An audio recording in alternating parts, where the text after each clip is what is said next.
আল্লাহ রাব্বুল আলামিন বলেন, শারা'a লাকুম মিনাদ-দীনি মা ওয়াসসা বিহি নূহান ওয়াল্লাযী আওহায়না ইলাইকা ওয়া মা ওয়াসাইনা বিহি ইব্রাহীমা ওয়া মূসা ওয়া ঈসা আন আকিমুদ-দীনা ওয়া লা তাতাফাররাকু ফীহি كبر على المشركين ما تدعوهم إليه الله يجتبي إليه من يشاء ويهدي إليه من ينيب جربون الله أكبر তিনি তোমাদের জন্য সেই দিন নির্ধারণ করেছেন যার নির্দেশ দিয়েছিলেন নূহকে, যা আমি তোমার প্রতিহি করেছি, যার নির্দেশ দিয়েছিলাম ইব্রাহিম, মূসা এবং ঈসা আলাইহিসসালামদের উপরে। এই মর্মে তোমরা দিনকে প্রতিষ্ঠিত করো, দিনকে কায়েম করতে মতবিরোধ সৃষ্টি করো না, ওয়ালা তাতাফাররাকু ফীহি, তাতে তোমরা বিভেদ সৃষ্টি করো না। তোমরা যাকে আহ্বান জানাচ্ছ তা মুশরিকদের জন্য ভারী মনে হয়। আল্লাহ যাকে ইচ্ছা তাকে মনোনীত করেন, যাকে ইচ্ছা তাকে তার দিকে পথ প্রদর্শন করেন। জোরে বলি সুবহানাল্লাহ। সূরাটার নাম হলো শূরা, পরামর্শ। যে কোনো কাজ একা করা ভালো না পরামর্শ করে করা ভালো? একটা পরিবার গড়লেও পরিবারের সিদ্ধান্তকে একা নেওয়া উচিত না সবাইকে নিয়ে করা উচিত?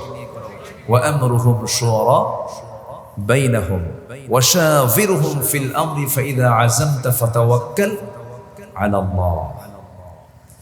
এজন্য আল্লাহ তাআলা পরামর্শ নামে একটা সূরা নাযিল করেছেন। পরামর্শের গুরুত্ব কতটুকু হলে আল্লাহ পাক একটা সূরার নামকরণ করেছেন সূরাতুশ শুরা। সম্মানিত ভাইরা, আল্লাহর কালাম তো আল্লাহর কালামই। এই কালামটা কার নাজিল করা বলেন? আসতে বলবেন না, কার নাজিল করা? পৃথিবীর সব কিতাব আসমানের নিচে, আর এই কিতাবটা আসমানের উপরে। তাহলে অবশ্যই স্বতন্ত্র আছে না নাই বলেন তো? স্বতন্ত্র দিক আছে না নাই? সবকিছু পুরাতন মনে হয়। আমি যতটুকু একটু পড়ি, একটু নাড়াচাড়া করি, যতটুকু পড়ি ভাঙ্গা চোরা। এই পৃথিবীতে যত সৃষ্টি আল্লাহ পাক আমার আপনারা চোখের সামনে রেখেছেন, যতটুকু আশ্চর্য হই, আমার কাছে সবচেয়ে বেশি অত্যাশ্চর্য মনে হয় হলো এই কালাম। সুবহানাল্লাহ। কিয়ামত পর্যন্ত এই কিতাবের এই আশ্চর্যতা কখনো ফুরাবে না, বরঞ্চ সায়েন্স টেকনোলজির যত ডেভেলপ হবে, উন্নয়ন হবে, কোরআন চেনা বোঝা মানুষের জন্য আরো সহজ হয়ে যাবে। কত আগে নাজিল হওয়া কিতাব আর কি তথ্যগুলো দেয়! সুবহানাল্লাহ। আল্লাহ রাব্বুল আলামিন বলেন, আওয়ালাম ইয়ারাল্লাযীনা কাফারু আন্নাস সামাওয়াতি ওয়াল আরদা কানাতা রাতকান ফাফাতাকনাহুমা ওয়াজআলনা মিনাল মাই কুল্লা শাইইন হায়্য। কাফেররা কি দেখে না আমি আল্লাহ রাব্বুল আলামিন আসমান এবং জমিনকে একসঙ্গে লাগিয়ে রেখেছিলাম? প্রচন্ড ধাক্কার মধ্য দিয়ে এই মহাশূন্যতা আমি আল্লাহ করে দিয়েছি। জোরে কোন সুবহানাল্লাহ। এই যে মহাশূন্যতা, এটা ছিল না, একসঙ্গে লাগানো ছিল। এই যে প্রচন্ড ধাক্কার মধ্য দিয়ে মহাশূন্যতা সৃষ্টি হয়েছে, এটাকে আজকে হালের বিজ্ঞান, হালের গবেষণা এসেছে, এটার নাম দিয়েছে বিগ ব্যাং থিওরি।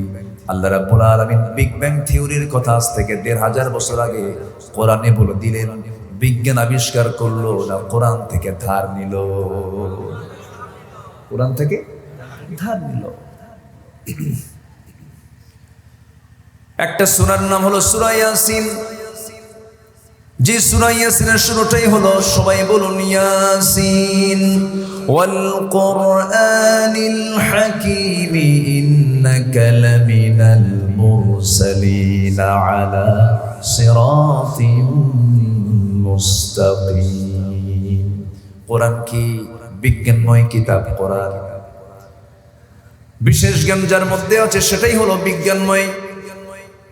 সূরা ইয়াসিন যারা পড়েছেন, অনুবাদ যারা পড়েছেন, আল্লাহ রাব্বুল আলামিন নভমণ্ডল নিয়ে কথা বলেছেন, সৃষ্টি জগৎ নিয়ে বেশি কথা বলেছেন। লাশ-শামসু ইয়ানবাগি লাহা আন তুদরিকাল কামারা ওয়ালাল-লাইলু সাবিকুন নাহার ওয়া কুল্লুন ফি ফালাকিন ইয়াসবাহুন। জোরে বলুন আল্লাহু আকবার। যদি আমরা কোরআনকে শুধু ধর্মের কিতাব মনে করি, এটা ভুল হবে। যদি আমরা এই কিতাবকে শুধু আইনের কিতাব মনে করি, ভুল হবে। অর্থাৎ মানব জীবনের সঙ্গে যত দিক এর সম্পৃক্ততা আছে, সব দিক এবং বিভাগের আলোচনা কোরআনে আছে না নাই? 150 থেকে 200 শতাধিক আয়াত আছে ফিজিক্স কেমিস্ট্রির উপরে এই কোরআনে। সুবহানাল্লাহ। বহুদিন আগে দেশের সর্বোত্তর কুড়িগ্রাম একটা এলাকায় মাহফিল ছিল। কুড়িগ্রাম নাম শুনছেন কিনা? এটা তো চট্টগ্রাম, মাঝখান দিয়া 14 গ্রাম, আর ওই দিকে আছে হলো 20 গ্রাম, কুড়িগ্রাম, তাই না? তাহলে চট্টগ্রাম, এখান থেকে গ্রাম শুরু হয়েছে, কিন্তু গ্রাম, এরপরে 14 গ্রাম, এরপরে কি 20 গ্রাম, কুড়িগ্রাম। একটা মাহফিলে গেলাম, তো মাহফিলে গিয়ে বললাম বহুদিন আগে যে আল্লাহ তাআলা কোরআনে সব কিছু বলে দিয়েছেন। এক চাষি, এক বুড়া চাচার সামনে দাঁড়ায় বলে, হুজুর এর মধ্যে কি আলু আছে? আলু? তো বললাম আলু কেন? ওয়া আদাসিহা ওয়া বাসালিহা ওয়া ফুমিহা, আদা রসুন পেঁয়াজও আছে। জোরে বলে সুবহানাল্লাহ। চাষি ছিলেন আদম আলাইহিস সালাতু ওয়াস সালাম। এরপর অস্ত্র নির্মাতা ছিলেন দাউদ আলাইহিস সালাতু ওয়াস সালাম। টেক্সটাইল ইঞ্জিনিয়ার ছিলেন ইদ্রিস আলাইহিস সালাতু ওয়াস সালাম। পৃথিবীতে সকল সভ্যতা এনেছেন আল্লাহ তাআলা নবীদের মাধ্যমে দিয়ে। সকল আম্বিয়া কেরাম ছিলেন সভ্যতার অগ্রনায়ক। মানুষ বিমানে চড়ে, হালে এসে, আর আজ থেকে হাজার হাজার বছর আগে বিমানে চড়েছেন গোটা পৃথিবীর সবচেয়ে বড় শাসক সুলাইমান আলাইহিস সালাতু ওয়াস সালাম। কেউ তো সুবহানাল্লাহ বলবেন। তাহলে সভ্যতা নবীদের মাধ্যম দিয়ে পৃথিবীতে এসেছে। ইতিহাসকে বিকৃত করা হয়, ইতিহাসকে বিকৃত করে বিভিন্নভাবে উপস্থাপন করা হয়। এরপরে এই যে পৃথিবীর যত সৃষ্টিগুলো, সব সৃষ্টিগুলোর ভিতরে যে গবেষণা, যে স্টাডি, এই কিতাবকে নিয়ে করা হয়েছে আগে। আল্লাহু আকবার বলে। বিমান হামলা, মাঝখান দিয়ে যে ইরানে হামলা করলো, কে ইরান হামলা করছিল বলেন তো? আমেরিকা করে নাই? আমেরিকাও তো করেছে। আমেরিকা পাঠায় দিল না? এই যে বিমান হামলাটা হলো, আল্লাহ রাব্বুল আলামিন বিমান হামলার কথা আজ থেকে 1500 বছর আগে বলে দিলেন। যে সূরাটা আমাদের সবার জানা আছে, সবাই বলুন আলাম তারা কাইফা ফাআলা রাব্বুকা বিআসহাবিল ফিল আলাম ইয়াজআল কাইদাহুম ফি তাদলিল ওয়া আরসালা আলাইহিম طيرا أبابيل ترميهم بحجارة من سجيل فجعلهم كعصف مأكول। সূরার নাম কি বলেন? জোরে বলেন। ফিল মানে হাতি। হাতি নামের সূরা আল্লাহ রাব্বুল আলামিন নাযিল করলেন কোন সময়? যে সময় আমার নবীজি মক্কার বাসিন্দা ছিলেন।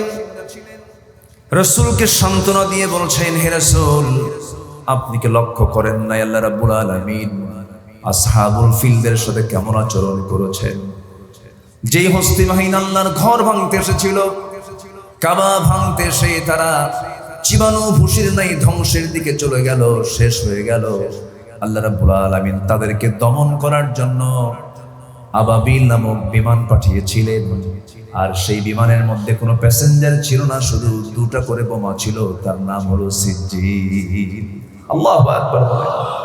দুটো বোমা ছিল, সেই বোমাগুলোর নাম কি? সিজ্জিল নামক বোমা। তারমিহিম, তাদের উপরে নিক্ষেপ করা হলো বিহিজারাতিন মিন সিজ্জিল, সিজ্জিল নামক বোমা।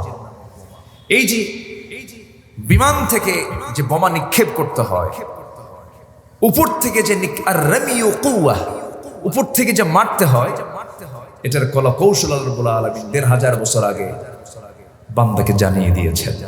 কেউ তো সুবহানাল্লাহ বলবেন না? জোরে বলে সুবহানাল্লাহ। এই বিমান যে আবিষ্কার করা হয়েছে, এই বিমান আবিষ্কার হয়েছে, আমরা বিমানে চড়ি। এই বিমান আবিষ্কারের হাজার হাজার বছর আগে এই পৃথিবী আল্লাহ পাক সৃষ্টি যে করেছেন, আকাশে ওড়ে বহু পাখি। এই পাখিগুলোকে আকাশে ওড়ার যোগ্যতা কে দিয়েছেন? আসতে বলবেন না, কে দিয়েছেন? আল্লাহ দিয়েছেন। তাহলে আমরা যে পাখিকে যদি আমরা বিমান বলি, ভুল হবে? বলেন তো, ভুল হবে? একটা বিমান তো, সে নিজে ওড়ে, আমরা উঠতে পারি না। একটা জীবন্ত বিমান, তাই না? জীবন্ত বিমান। আল্লাহু আকবার বলেন। এই বিমান যা আবিষ্কার হয়েছে, এই বিমানটা, এর মধ্যে যে টেকনোলজি আছে, এই টেকনোলজিতে কিছু পাখির টেকনোলজি ইউজ করা হয়েছে। সুবহানাল্লাহ বলবেন না? একটা পাখি আছে পেরেগ্রিন ফ্যালকন। পেরেগ্রিন ফ্যালকন নামে একটা পাখি, যাকে রকেট বার্ডও বলা যায়। একটা চিতাবাঘের প্রতি ঘন্টায় তার গতি হলো ১১২ কিলোমিটার প্রতি ঘন্টায়। একটা চিতাবাঘ দৌড়াতে পারে। সেখানে পেরেগ্রিন ফ্যালকন প্রতি ঘন্টায় ৪০০ কিলোমিটার উঠতে পারে। কত কিলোমিটার? ৪০০ কিলোমিটার বেগে সে ওড়ে আকাশে। যখন সে তার শিকারী গ্রহণ ধরতে যায়, ছো মেরে নিয়ে যায়, বোঝার আগেই শিকার করা শেষ। এই পেরেগ্রিন ফ্যালকন নামক এই রকেট বার্ড, এই পাখিটা যে আকাশে এত দ্রুত গতিতে উঠছে, তার তো লাঞ্চ ফেটে যাওয়ার কথা। লাঞ্চ তো ফাটে না, তার তো নিঃশ্বাস নিতে হয়। লাঞ্চ কেন ফাটে না? এই ফুসফুস কেন অক্ষত থাকে? ওই পেরেগ্রিন ফ্যালকন পাখিটার ভেতরে ওই নাকের একটু নিচ বরাবর একটা হাড়ের ট্যাপ লাগানো আছে। সেই হাড়ের ট্যাপটা লাগানো থাকার কারণে যখন প্রচন্ড ধাক্কায় যখন বাতাস চলে আসে তার নাকের কাছে, ওই বাতাসের যে সরাসরি একটা ধাক্কা, ওই ধাক্কাটা হাড় নামক ওই ট্যাপের মধ্যে এসে ধাক্কা খেয়ে গতি কমে যাওয়ার পর আস্তে করে লাঞ্চের মধ্যে বাতাসটা ঢুকে যায়, লাঞ্চ ঠিক থেকে যায়। ঠিক ওই ফ্যালকন, পেরেগ্রিন ফ্যালকনের সেই নাকের ভিতরে হালকা যে হাড়ের ট্যাপ লাগানো আছে, ঠিক একই টেকনোলজি ব্যবহার করা হয়েছে আজকের বিমানগুলোর ভিতরে। যেরকম সুবহানাল্লাহ। আল্লাহ রাব্বুল আলামিন সুন্দর করে বলছেন, বান্দা, এই পৃথিবীতে যা কিছু নড়াচড়া করো সব আমার সৃষ্টি। তুমি শুধু নড়াচড়া করো, কিন্তু সকল সৃষ্টি আমার তাসবিহ জপে, আমার জিকির করে। কিন্তু তুমি বান্দা, তোমার মধ্যে সমস্যা, তুমি বড় কৃপণ। ইন্নাল ইনসানা লাকাফুর।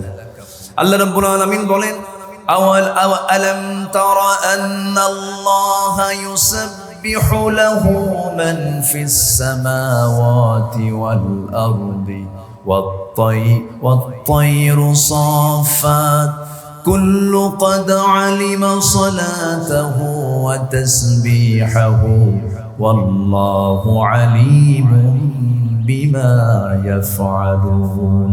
জোরে বলুন আল্লাহু আকবার। সূরা নূরের ৪১ নম্বর আয়াত। তুমি কি দেখোনি আসমান জমিনে যারা চলাফেরা করছে, সারিবদ্ধ হয়ে উড়ন্ত পাখিগুলো আল্লাহর তাসবিহ পাঠ করে, কুল্লু কদ আলিমা সালাতাহু ওয়া তাসবিহাহু।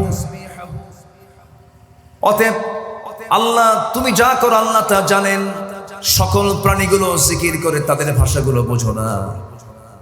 লা তাফকাহুনা তাসবিহাহুম, তারা যে তাসবিহ প্রকাশ করে তোমরা তা বোঝো না, কিন্তু প্রত্যেক প্রাণী জিকির করে সব সময়। কার জিকির করে? কার জিকির করে? আল্লাহর জিকির করে। সম্মানিত ভাইয়েরা, সেই মহান রব্বুল আলামিন আমার মালিক, যিনি প্রাণীকুলের মালিক, সাত সমুদ্রের মালিক, সাবা সামাওয়াত, সাত আকাশের মালিক, সেই মালিকের পক্ষ থেকে এসেছে এই কোরআন। আমরা যে কত বড় নিয়ামত পেয়েছি, এই কিতাবকে পেয়েছি।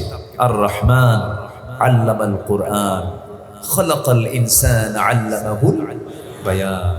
বহু নিয়ামতের কথায় ভরিয়ে দেওয়া সূরা রহমানের প্রথম আল্লাহ পাক কথাই বললেন কোরআন নিয়ে। রহমান যিনি দয়া করে বান্দাকে কোরআন শিক্ষা দিয়েছেন। সুবহানাল্লাহ বলা যাবে না ভাই? কিন্তু দুঃখজনক হলো সত্য, স্বাধীনতার 54 বছরে এই জাতিকে কোরআন শিক্ষাই দিতে পারলো না এই পর্যন্ত যারা রাষ্ট্র ক্ষমতায় ছিল।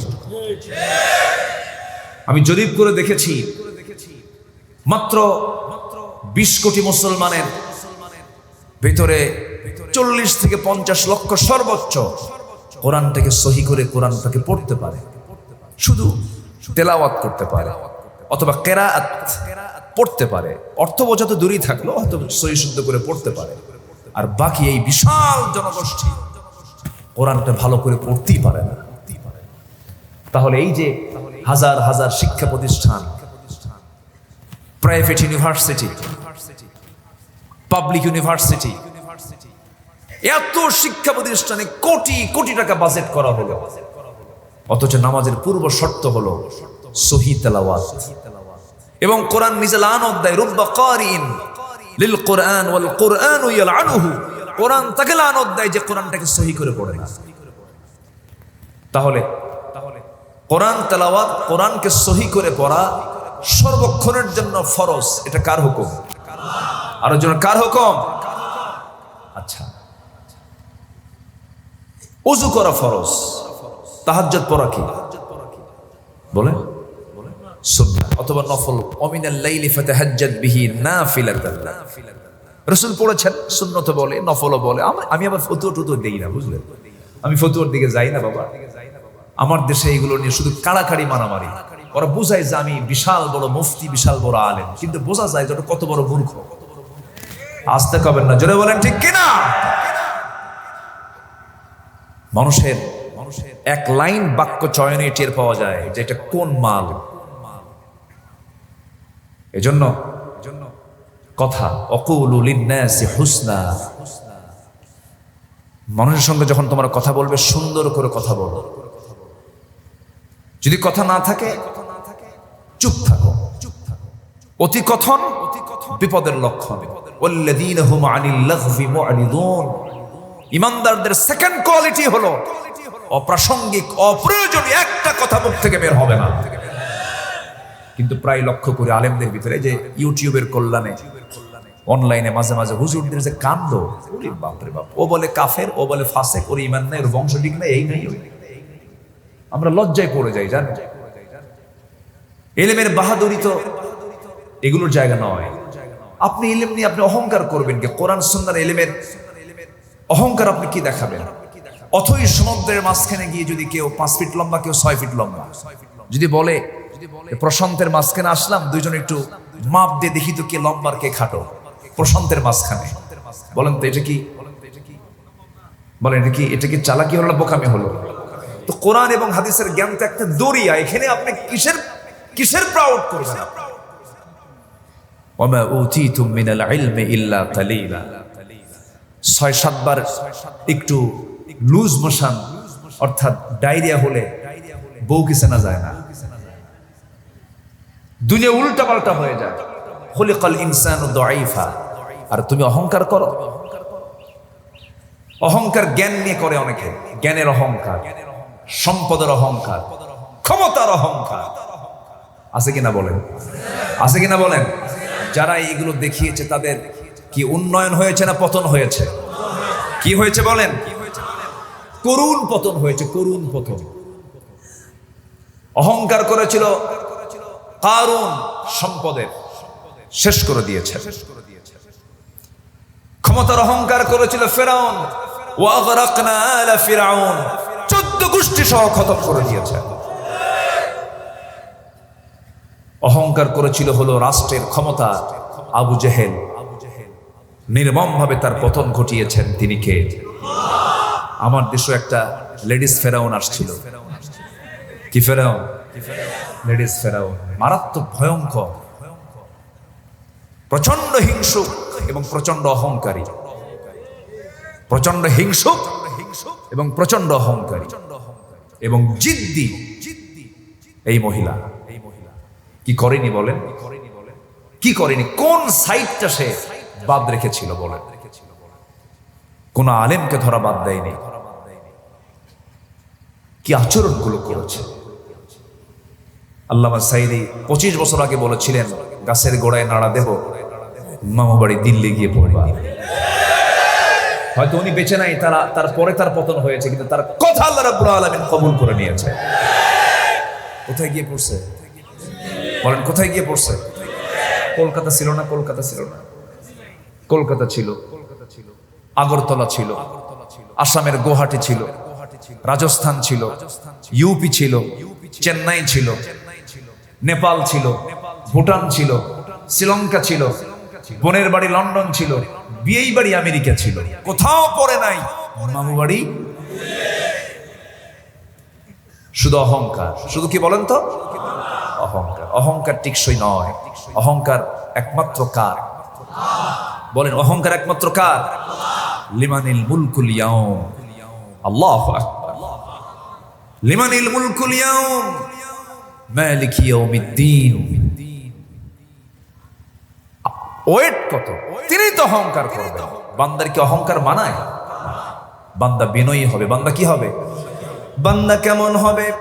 ওয়াইবাদুর রহমানিল্লাযীনা ইয়ামশুনা আলাল আরদি হাওনান ওয়া ইযা খাতাবাহুমুল জাহিলুনা ক্বালু সালামা والذين يبيتون لربهم سجدا وقياما والذين يقولون ربنا اصرف عنا عذاب جهنم إن عذابها كان غراما إنها ساءت مستقرا ومقاما। বান্দার তো কান্না করতে সময় চলে যাওয়ার কথা ছিল।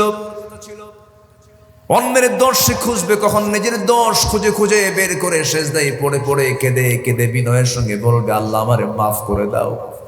আল্লাহুম্মা ইন্নাকা আফুউন কারীম তুহিব্বুল আফওয়া ফাআফু আন্না। রাত কেটে যাবে ঘুমের মধ্যে না সেজদার মধ্যে।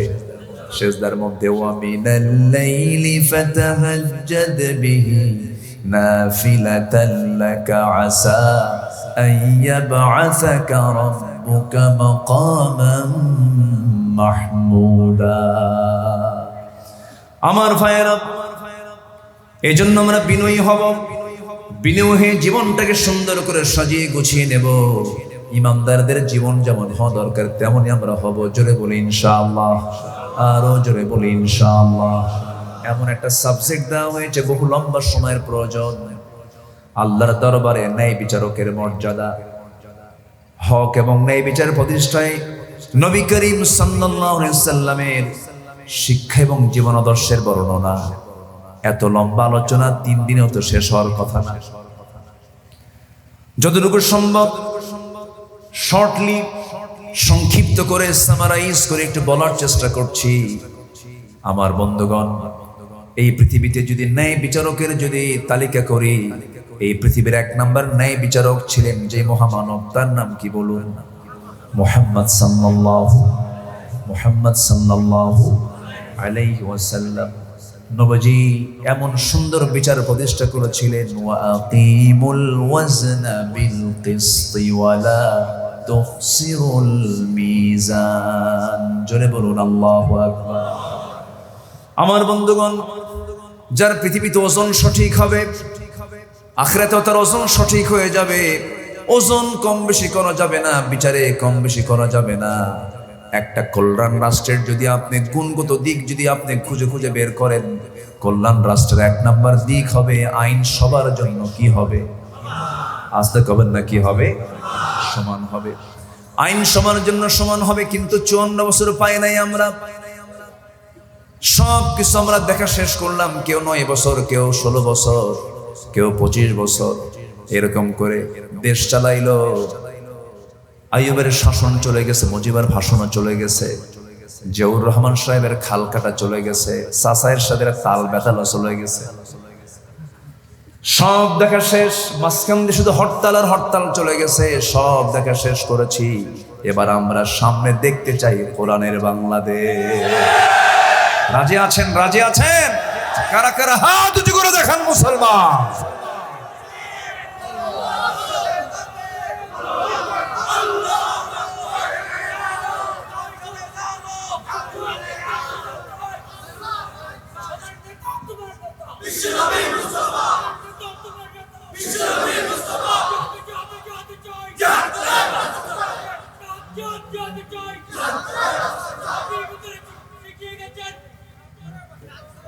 মাশাআল্লাহ, ওয়াজ করি আমি, গলা ভাঙ্গেন আপনি। আমি কি আলোচনা চালাবো? আলোচনা করব? জোরে বলি ইনশাআল্লাহ। রাসূলকে অনেকে সুরমায় মানতে চায়। রাসূল না এরকম করে সুরমা দিয়েছেন, সুরমা দিয়ে একদম চোখ মাখায় রাখে, বুঝায় যে আমি নবীজির খাস উম্মত। সুন্নতের পাবন্দি আমি একজন মানুষ। চোখে সুরমা, মাথায় টুপি, মুখে দাড়ি, সাদা ধবধবা ঢিল জুব্বা। এরপরে মাশাআল্লাহ দুপুরবেলা একটু ঘুমায়, কাইলুলা করে, মিষ্টি খায়, মেসওয়াক করে, আতর লাগায়, বুঝায় যে আমি একজন নবী প্রেমিক মানুষ। কিন্তু দলটা করে অনিসলামী দল।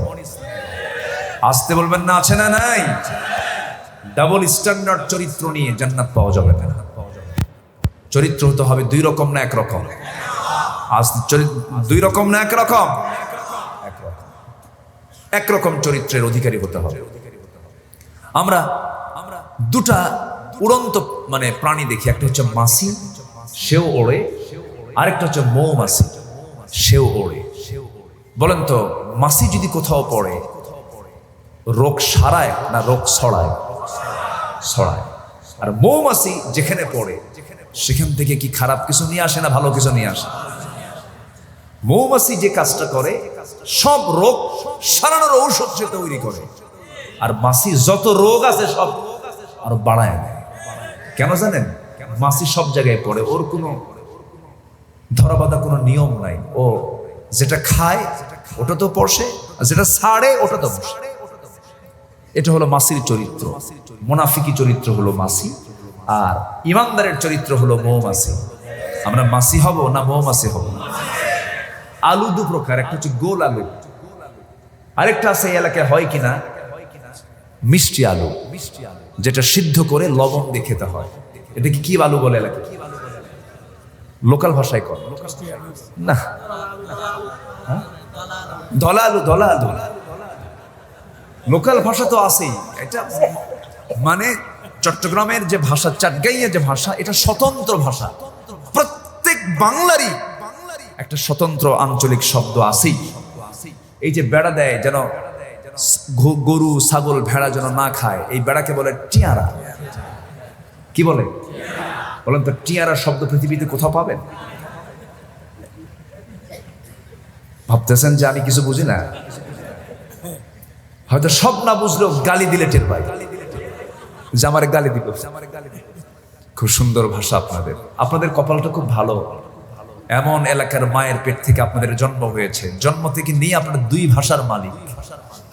বাংলাও বোঝেন, আবার চট্টগ্রামের ভাষাও বোঝেন। বলি আলহামদুলিল্লাহ। খুব সুন্দর আপনারা, সম্মানিত ভাইয়েরা।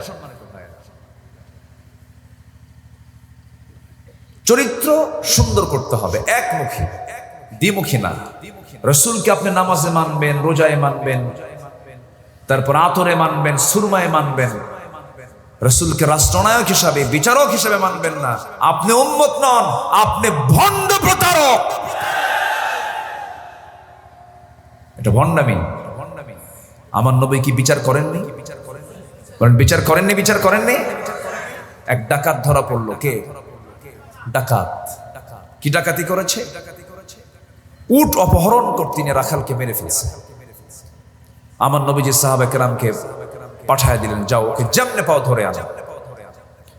ধরে আনা হলো। আমার নবীজি বললেন, শোনো, ওই ডাকাত কি তেমন করে মারো যেমন করে রাখালকে মেরে ফেলেছে। আমরা সবাই জানি রাসূল ছিলেন দয়ার সাগর। দেখেন এখানে কি অবস্থা। আমার নবীজি কি সুন্দর করে যেমন বিচার করা দরকার তেমনই বিচার করলেন। ওই রাখালকে যেমন করে হত্যা করেছে তেমন করে তাকে হত্যা করো, দুনিয়া থেকে বিদায় করে দাও। ধরা হলো। ওই রাখালকে হাত কেটেছিল, পা কেটে ফেলেছিল, চোখ তুলে ফেলেছিল, খুব জুলুম করে মেরেছিল এই ডাকাতটা। আমার নবীজিও বলেন, ওরকম করি তাকে মারো। এক সাহাবীর ভিতরে দয়া হলো, নবীর কাছে এসে বলছেন, ইয়া রাসূলুল্লাহি, ওকে যখন আমরা মারতেছিলাম বারবার সে পানি চাচ্ছিল, পানি কি দেওয়া যাবে নাকি হুজুর? পানি দেব নাকি? রাসূল বলছেন, ওই ডাকাত আমার রাখালকে যখন মারতেছিল তখন কি পানি দিয়েছিল কিনা? পানি দেয় নাই। চুল পরিমাণ কোনো পানি দেওয়া যাবে না। মরুর বালু চাটতে চাটতে ওই ডাকাত দুনিয়া থেকে বিদায় নিয়ে নিল। আমার নবীজি বিচার ব্যবস্থায় দারুণ কঠোর ছিলেন। যেটা বিচার, ইআদিলু হুয়া আকরাবু লিত্তাকওয়া, সঠিক বিচার করো, ইতিদাল করো, আদালত কায়েম করো, এটাই হলো তাকওয়ার সবচেয়ে উত্তম পন্থা। আমার বন্ধুগণ, একটা রাষ্ট্রের সবচেয়ে গুরুত্বপূর্ণ দিক হলো আইন সবার জন্য কি হতে হবে?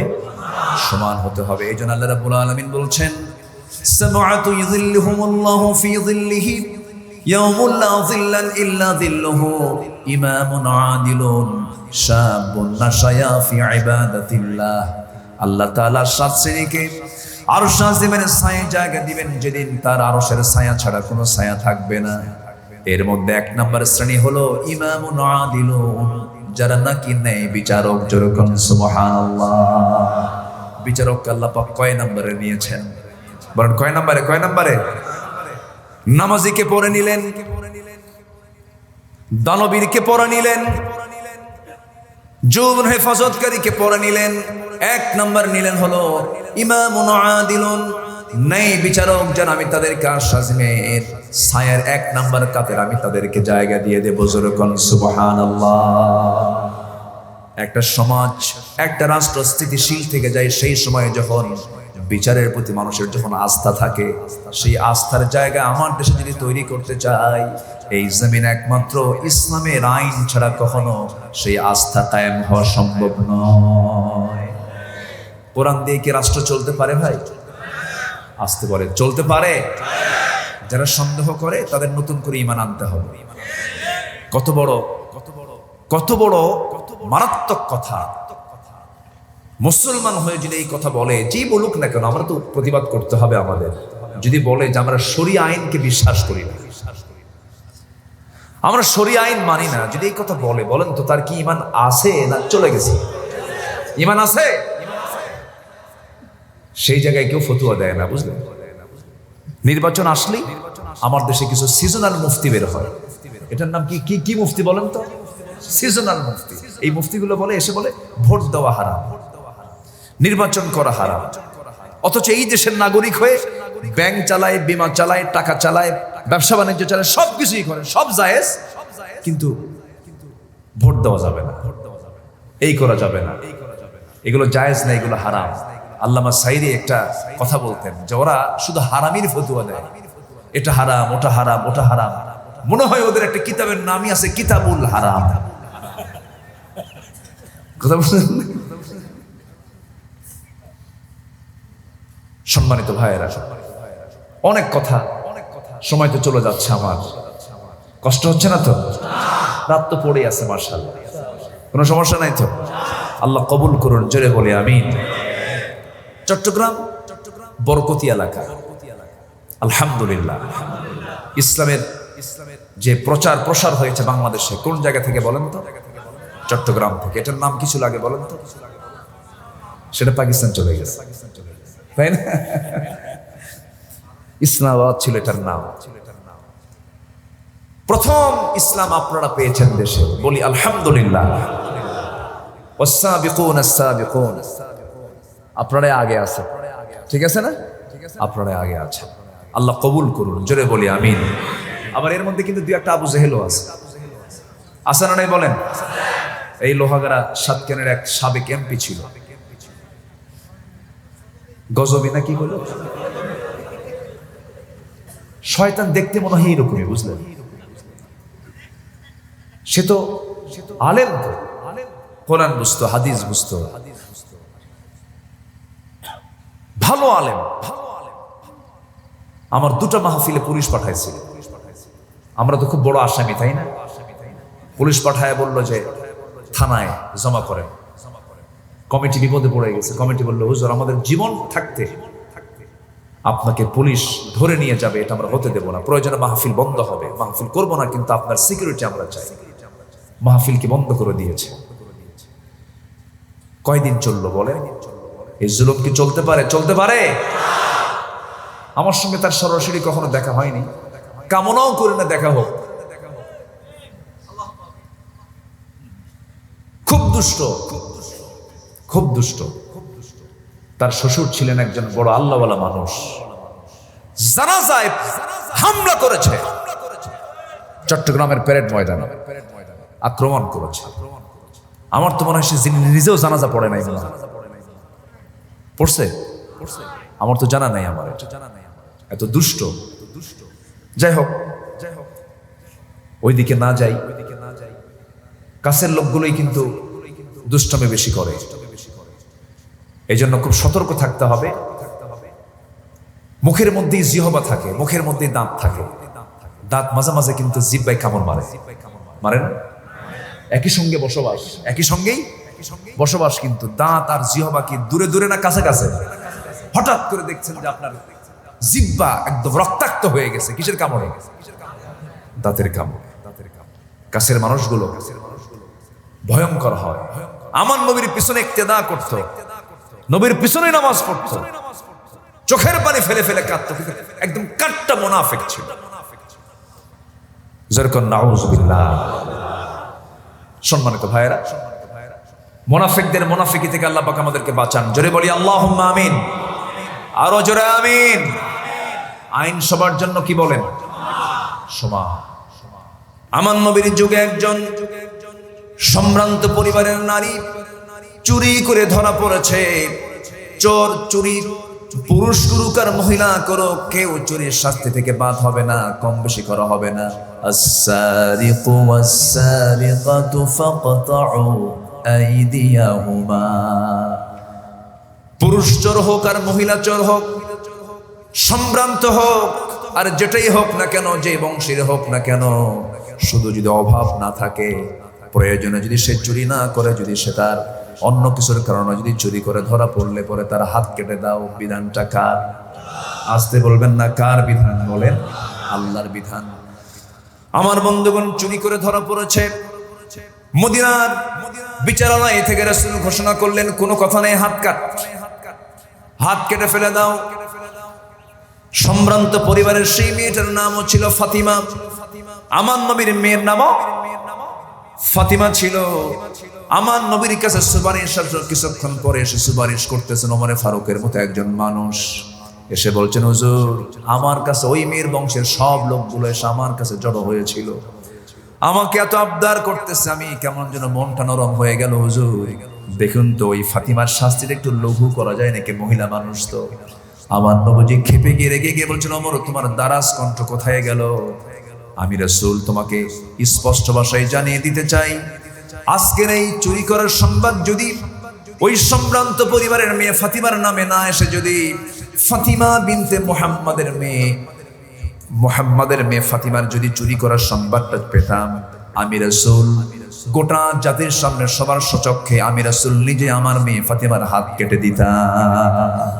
আল্লাহু আকবার। এটার নাম হলো বিচার। আইন সবার জন্য সমান। কষ্ট দিচ্ছি মনে হয় আপনাদের। আমার নবীজি যে রাষ্ট্র গঠন করেছিলেন, সেই রাষ্ট্র গঠনে আমি 12টা পয়েন্ট আমি তুলে নিতে চাচ্ছি। একটা কথা বললাম, আইন সবার জন্য সমান ছিল আমার নবীর রাষ্ট্রে। নাম্বার 2 হলো আমার নবীজি তার রাষ্ট্র দিয়ে তাওহীদকে প্রতিষ্ঠা করেছিলেন। কি প্রতিষ্ঠা করেছিলেন বলেন? তাওহীদ। কোন শিরকের কোনো গন্ধ সেই সমাজে ছিল না। আমার নবীর সামনে সাহাবীরা একদিন দেখতে পেলেন নবীর সামনে একটা পাহাড়িয়া উট এসে সেজদা দিচ্ছে। রাসূলকে প্রাণীরাও চিনত। যেরকম সুবহানাল্লাহ, আল্লাহু আকবার। আমার নবীজি পাহাড়িয়া উট যখন এসে সেজদা দেয়, সম্মানজনক সেজদা দিচ্ছে, সাহাবীরা বলছেন হুজুর আমরা আপনাকে সেজদা দিয়ে ধন্য করতে চাই। রাসূল বললেন না রে না সাহাবীরা, এই পৃথিবীতে মানুষ মানুষকে কখনো সেজদা দিতে পারে না, এটা জায়েজ না, এটা সম্পূর্ণ হারাম। আমার নবীজি শিরকের বিরুদ্ধে কথা বলেছেন, তাওহীদকে প্রতিষ্ঠার জন্য তিনি সবচেয়ে অনড় ছিলেন।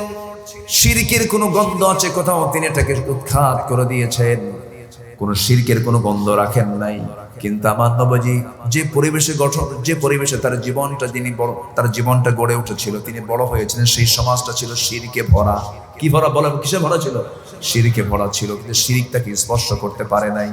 আমার নবীর যেই নগরে জন্ম হয়েছিল সেই নগরের প্রত্যেকটা মানুষ ছিল পৌত্তলিক। পৌত্তলিকতা প্রীতিতে তারা বিশ্বাসী ছিল। এমনকি যে কাবা কালো কাপড় দিয়ে মোড়ানো যে ঘরটা আমরা দেখতে পাই, ওই কাবার মধ্যে ওই পৌত্তলিকরা 360টা মূর্তি তারা সাজিয়ে রেখেছিল। নাউজুবিল্লাহ। আমার নবীজি মক্কায় থাকাকালীন 53 বছর, কত বছর বলেন?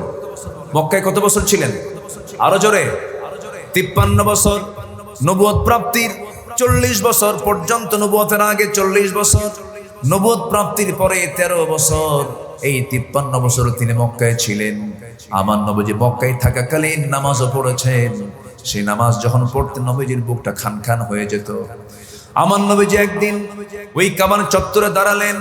কাবার দরজা আছে, সেই দরজার তালাও আছে, সেই তালার চাবিওয়ালাও আছে। সেই চাবিওয়ালাকে খুঁজে বের করে বলছেন ওসমান বিন তালহা, আমি তোমার কাছে একটু বলতে চাই। কি বলতে চান বলেন? আমাকে চাবিটা দিবা নাকি? কেন, কি করবেন? আমি আমার প্রভুর কাছে সেজদা দেব, একটু ঘরের মধ্যে ঢুকে সেজদা দিতে চাই, চাবিখানা দেওয়া যাবে নাকি? ওসমান বিন তালহা রাসূলকে ধাক্কা মেরে ফেলে দিল। নবীজি উপর হয়ে পড়ে গেলেন। রাসূল শুধু বলছেন ওসমান, আজকে তুমি আমাকে তোমার ক্ষমতা বলে ধাক্কা মেরে ফেলে দিলা। তুমি কি জানো ওই কাবার চাবি একদিন আমার আল্লাহ আমার হাতে তুলে দিবে? যেরকম সুবহানাল্লাহ। সময়ের ব্যবধানে হাতে তুলে দিবেন। ওসমান বিন তালহা থমকে দাঁড়ায় গেল, কারণ মুহাম্মদ বিন আব্দুল্লাহ যা বলে মিথ্যা বলতে পারে না কখনো। সে তো আল আমিন, অবশ্যই সত্যে বাস্তব রূপ নেবে একদিন। সে নিজে নিজেটাকে আপোষ করার চেষ্টা করে কাছে এসে বলছে মুহাম্মদ তোমাকে চাবি দেব, শর্ত হলো আবু জেহেল যেন না জানে। কে না জানে? আবু জেহেল যেন না জানে। ঠিক আছে, জানবেন, আমাকে চাবিটা দাও। চাবি নিলেন, ভিতরে ঢুকলেন। ভিতরে ঢুকে দেখেন সাজানো সাজানো মূর্তিগুলো। আমার নবীজি খেপে গেলেন, কারণ নবীর দেহে ইব্রাহিমের রক্ত। কার রক্ত বলেন? আজ থেকে কার রক্ত? ইব্রাহিম আলাইহিস সালামের রক্ত। তিনি মনে মনে চিন্তা করলেন, হারে এই যে শিরকের প্রথাগুলো, শিরকগুলো এখানে ঢুকায় রেখেছে, এই সমস্ত মূর্তিগুলো এখানে উঠিয়ে রেখেছে, এই মূর্তিগুলোকে আমি আজকে ভেঙ্গেই ফেলবো। কারণ আমাদের আব্বা জাতির পিতা ইব্রাহিম আলাইহিস সালাম তিনি মূর্তি রেখেছেন না ভেঙ্গেছেন? বাপ বানাইছে ছেলে, বলেন বাপ বানাইছে ছেলে ভাঙছে। বাবা আজব মূর্তি বানাতো, মূর্তি বানায় মূর্তিগুলো বাজারে আবার টাকা দিয়ে বেচতো। এমন রব টাকা দিয়ে বিক্রয় করে, এমন রব টাকা দিয়া বিক্রয় করে। তো ঝুড়িতে করে ছেলেকে বলে দিল, ইব্রাহিম আমি বাজারে নিয়ে যাব, আমি পারতেছি না, তুমি একটু ঝুড়িতে করে এই মূর্তিগুলো নিয়ে আসো। আমি বাজারে গেলাম, এগুলো বিক্রি করতে হবে। কাচ্ছা আব্বা আপনি যান। ওই ঝুড়ির মধ্যে এই মূর্তিগুলো দেখে গেছে মেজাজ খারাপ হয়। প্রত্যেকটা মূর্তির মাথা খালি মটকায় দিলে, মাথাগুলো কি করলেন? মটকায় দিয়ে। তাফসীর আসছে মটকায় দিয়ে ঝুড়িগুলোটা মাথার মধ্যে নিয়ে বাজারে চলে গেছে। সামনে রাখা মাত্র জিব্বায় কামড় মেরে বাপ কয়, বাবা এগুলো কি করছো? এগুলো সব তো একটা মূর্তির মাথা নাই। আব্বা যখন মূর্তি মাথায় নিছে, ঝুড়িটা মাথায় নিছে, দেখি ওদের মধ্যে গৃহযুদ্ধ শুরু হয়ে গেল। এমন মারামারি থামাতে পারলাম না। এই নামাতে নামাতে দেখি একটার মাথা নেই।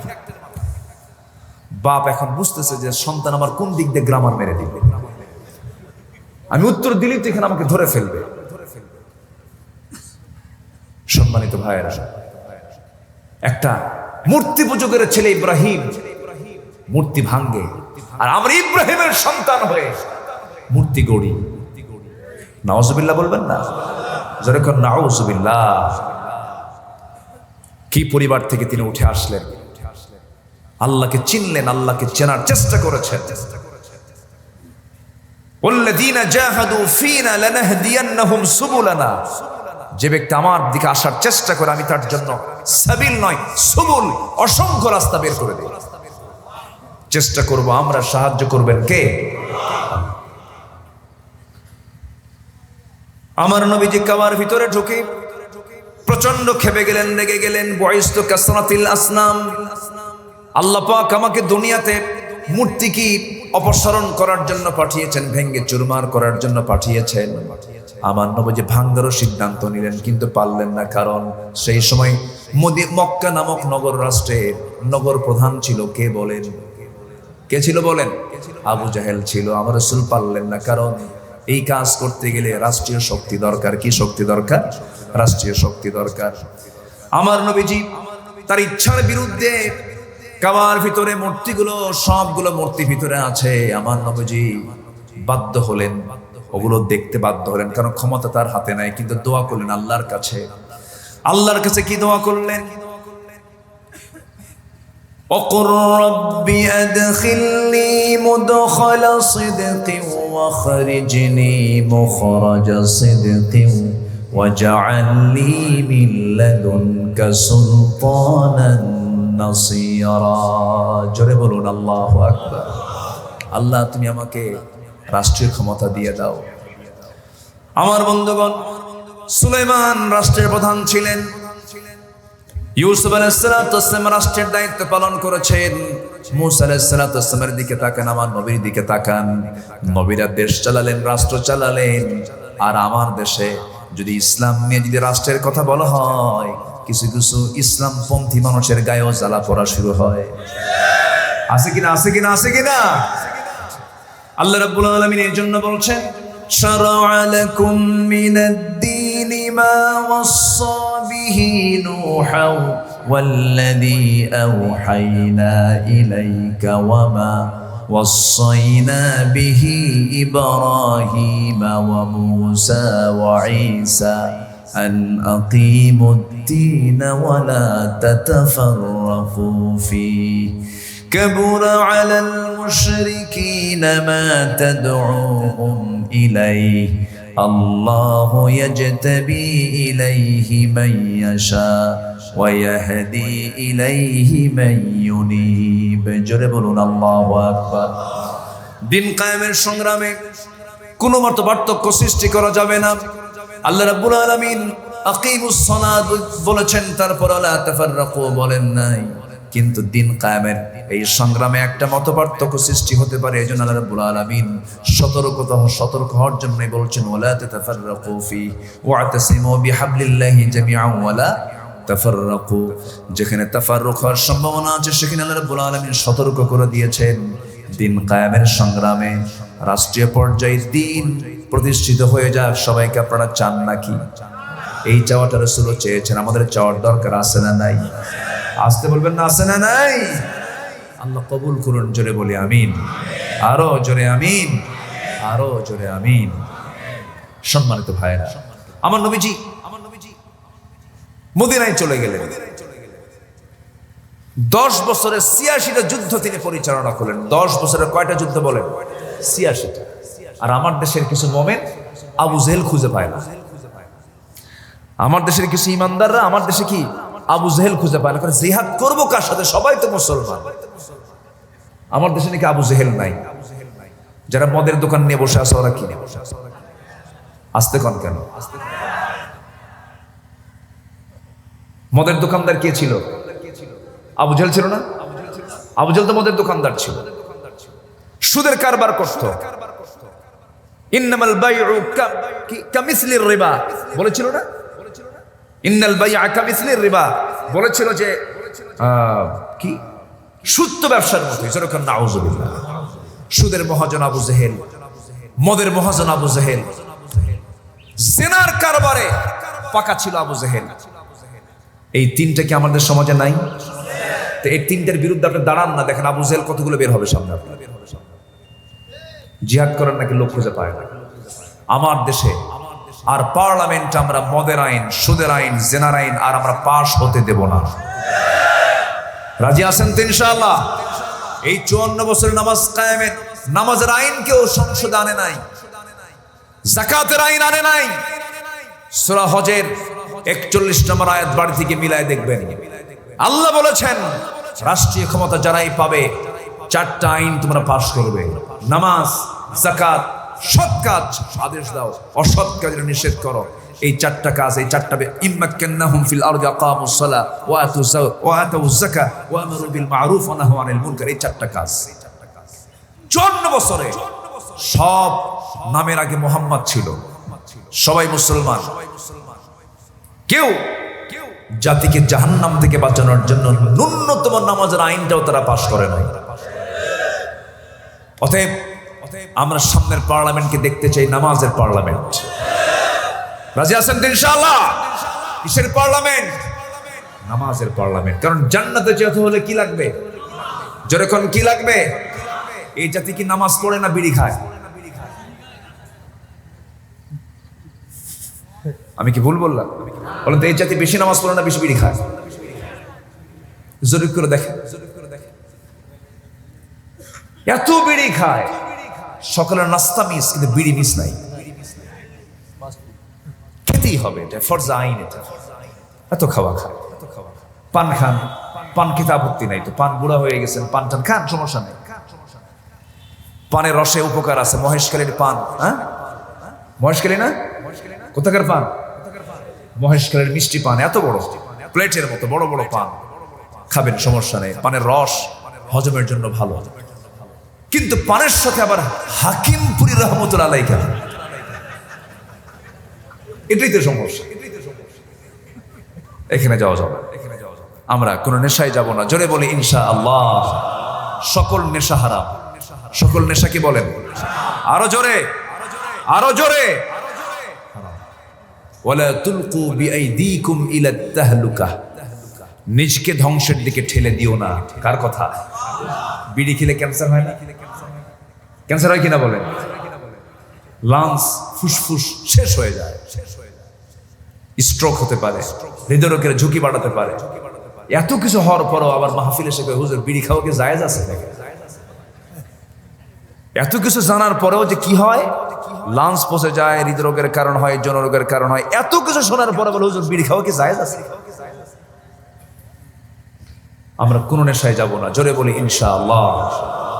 পাপ করবেন, পাপ আপনাকে ঘেরাও করবে। যে ড্রাগ নেয় তার ব্লাডের ড্রাগের সিগন্যাল আছে না নাই? বলেন, আসতে বলবেন না, আছে না নাই? ব্লাড টেস্ট করলেই রেজাল্ট চলে আসবে। ইসলাম ক্ষমতা আসলে পরে কোন ড্রাগ অ্যাডিক্টেড ব্লাড চেকআপে যদি ধরা হয়, তার কোনো গভর্নমেন্ট চাকরি হবে না। ঠিক কিনা বলেন? গোড়ায় হাত দিতে হবে। কিসে হাত দিতে হবে? গোড়ায়। সব ঠিক হয়ে যাবে।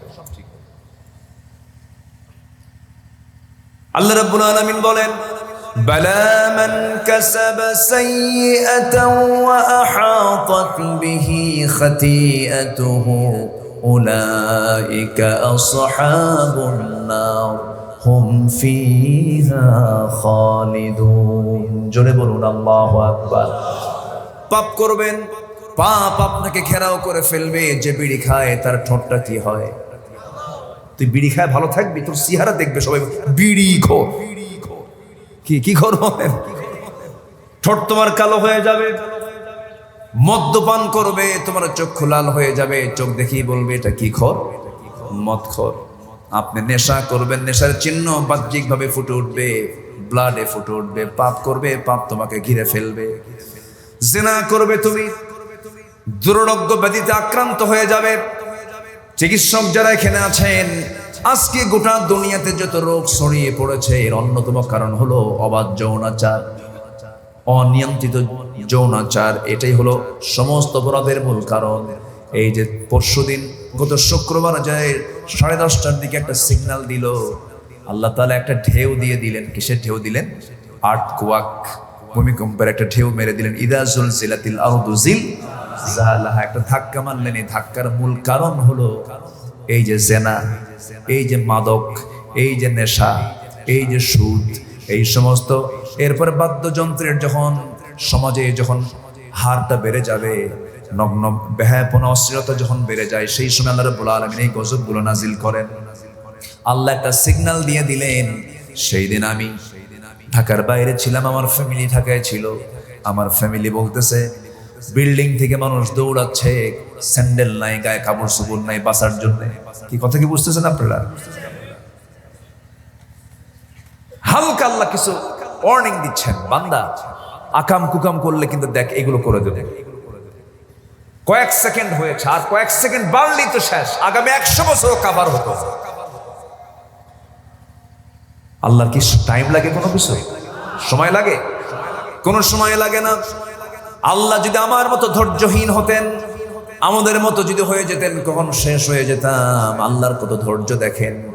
আল্লাহর জমিন অবস্থান করেই আল্লাহর বাতাস নাই, অক্সিজেন নাই, জেনা করে, মদ খায়, আল্লাহ তাও ধৈর্য ধরেন। সুবহানাল্লাহ। আল্লাহ রাব্বুল আলামিন শুধু সিমটমটা দেখায় দেন, জাতি সতর্ক হয়ে যাও, ভালো হয়ে যাও, কারণ আমি আল্লাহ। ইন্নামা আমরুহু ইযা আরাদা শাইআন আইয়াকুলা লাহু কুন ফায়াকুন। যখন বলবো কোন, সঙ্গে সঙ্গে তা হয়ে যায়। জমিনটা চালান কে? আজ থেকে জমিন চালান কে? সমুদ্র চালান কে?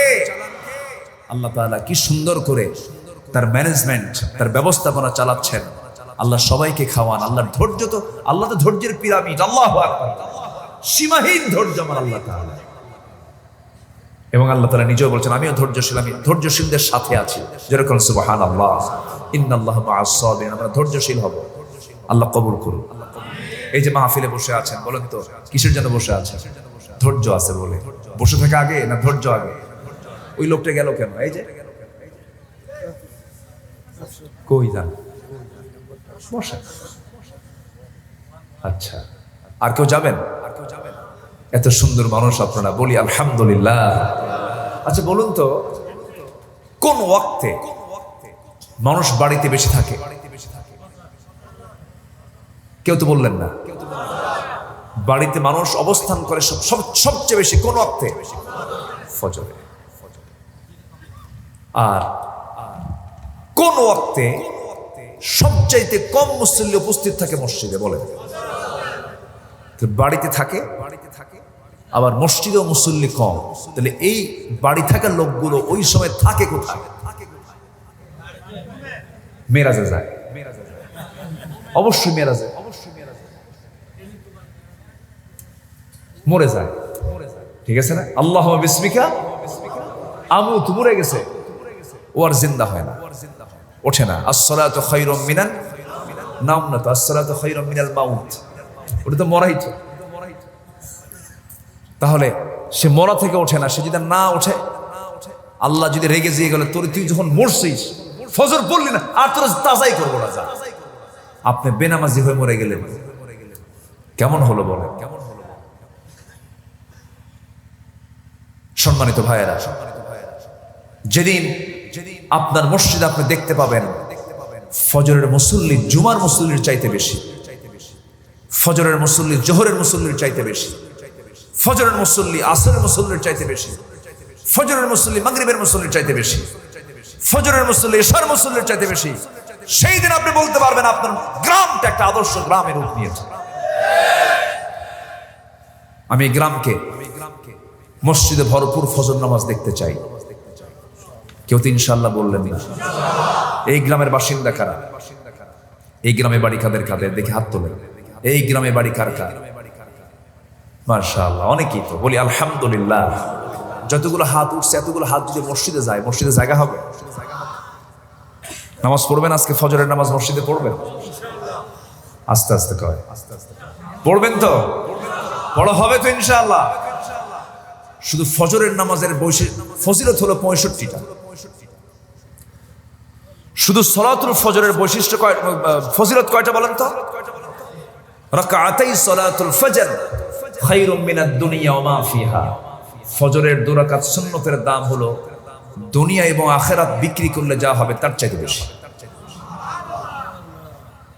2 রাকাত সুন্নত একদিন পড়লে তার চেয়ে বেশি। সুন্নতের কথা বলছি কিন্তু ফরজের কথা কিন্তু বলি নাই। আজকে কেমনে নামাজ আমরা নষ্ট করি। এই জাতি সবচেয়ে বড় অপরাধ হচ্ছে যে জাতির, আমার কাছে মনে হয় সেটা হলো, এই জাতির সবচেয়ে বড় অপরাধ হলো জাতি নামাজ পড়ে না। মাত্র 5% মুসলমান নামাজ পড়ে। শুক্রবারে কিছু মুসল্লি হয়, তো 15 থেকে 20% মুসল্লিরা যায়, নিয়ত হলো একটু কাতারে আমার নামটা লিখে দিয়ে যায়। আল্লাহ সারে না, আমিও পারি না, আল্লাহ। বুঝেন নাই? এরকম একটা ভাবসাব, মানে আল্লাহর কাল্লা, তুমি তো নামাজ পড়তে দিচ্ছ, আমরা তো টাইমই পাই না, তোমার একটু টাইম দিয়ে গেলাম। মানে ভাবসাব এমন যে আল্লাহকেও সময় দেওয়ার সময় নাই।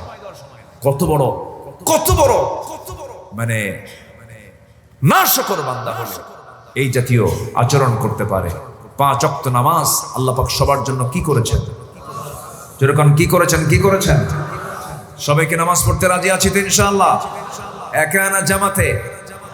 একানা জামাতে আমি এই মাসির পাড়া এই গ্রামে আমি ফজর নামাজ বাস্তবায়ন কমিটি দেখতে চাই। 8 থেকে 10 জন একটা কমিটি করবেন, ফজরের কমিটি। ফজর নামাজ মসজিদ ভরপুর হয়ে যাবে, একটা নিয়মিত দাওয়াতের টিম সেখানে কাজ করবে। প্রত্যেক ঘর থেকে কারা কারা প্রাপ্তবয়স্ক নামাজি আছে তাদেরকে তালিকা করে সুন্দর করে রিমান্ডে নিয়ে নয়, উদউ ইলা সাবিলি রাব্বিকা বিল হিকমা, দাওয়াতের শর্তই হলো প্রজ্ঞার সাথে সুন্দর করে তাদেরকে বুঝিয়ে মসজিদে আনবো। দেখবেন আপনার গ্রাম থেকে মাদক চলে গেছে, নেশা চলে গেছে, আপনার গ্রাম থেকে জুয়ার কারবার চলে গেছে, আপনার গ্রাম থেকে জেনার মতো জঘন্য কারবার চলে গেছে। থাকবে না। এই মাহফিলগুলোর দরকার আছে কিনা বলেন? অনেকে বলে কি জানেন, আমাদের কানে আসে, মাহফিল করে লাভটা কি? গাঁজা খায় লাভ কি? সিনেমা করে লাভ কি? বিড়ি খায় লাভ কি? তো ওগুলো করে যদি লস হয়, মাহফিল করে কি লস হয়? এখানে বসে আছেন এইটুকু সময় আমার কি জিকির করছি না? আমরা কি আমল করছি না? যারা বলে মাহফিল করে লাভ কি, ওটা একটা ফাসেক লোক। আস্তে কোন কেন? যাদের মুখ থেকে কোরআনের তাফসীর মাহফিলকে বলে যে মাহফিল করে লাভ কি, ওটা একটা ফাসেক লোক ছাড়া সব এই কথা আসতে পারে না। গ্রামের মধ্যে আছে কিছু লোক, এই গ্রামেও আছে। আস্তে কোন কেন? আছে না নাই? আমার কানে আসছে, আমি এই জন্য বললাম, যে লোক মুখ থেকে একবার বলেছে মাহফিল করে লাভ কি, ওটা ফাসেক।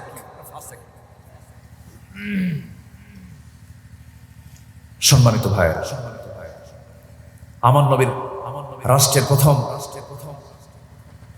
বাস্তবায়ন ছিল হলো তাওহীদকে প্রতিষ্ঠা করা। জোরে বলি আল্লাহু আকবার। শিরক উৎখাত করেছেন। মদিনা আসার পর 10 বছর শক্তি সঞ্চয় করে মক্কায় চলে গেলেন। প্রথম কাজই হলো কাবার ভিতর থেকে কি সরায় ফেলা? কি সরায় ফেলা? মূর্তি সরায় ফেলেছেন। ক্ষমতা পাওয়ার আগে না ক্ষমতা পাওয়ার পর? ক্ষমতা আসার আগে না ক্ষমতা আসার পরে? ক্ষমতা যখন পেয়েছেন তারপরে। সবকিছু সময় মতো করতে হবে, তো হাতে ক্ষমতা নিয়ে করতে হবে, তাই না? জি। আসেন দোয়া করে দিই নাকি? আলোচনা চালাবো? নুরু ওয়াস্ত শুরু। আল্লাহ কবুল করুন। নাম্বার 3 হলো আমার নবীর রাষ্ট্রের বৈশিষ্ট্য হলো সকল হিংসা দূর করে ভ্রাতৃত্ব প্রতিষ্ঠা করা।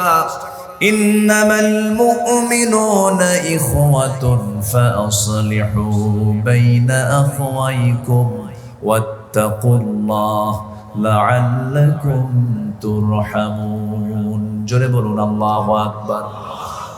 মুমিনরা পরস্পর ভাই ভাই, কোনো সমস্যা হলে পরে ইসলাহ করে নিও, আল্লাহকে ভয় করো। যদি তোমরা ভ্রাতৃত্বের বন্ধনে আবদ্ধ হও, আল্লাহর রহমত তোমাদের উপরে বর্ষিত হবে। জোরে বলুন সুবহানাল্লাহ। আমার নবীজি হুনাইন যুদ্ধ থেকে ফিরছিলেন। কোন যুদ্ধ বলেন? হুনাইন, বদর, উহুদ, খন্দকের পরে হুনাইন যুদ্ধ থেকে আমার রাসূল ফিরছিলেন। ফেরার পথে গনিমতের মাল কিছু রাসূল হাতে পেলেন, যুদ্ধলব্ধ মাল হাতে পেলেন।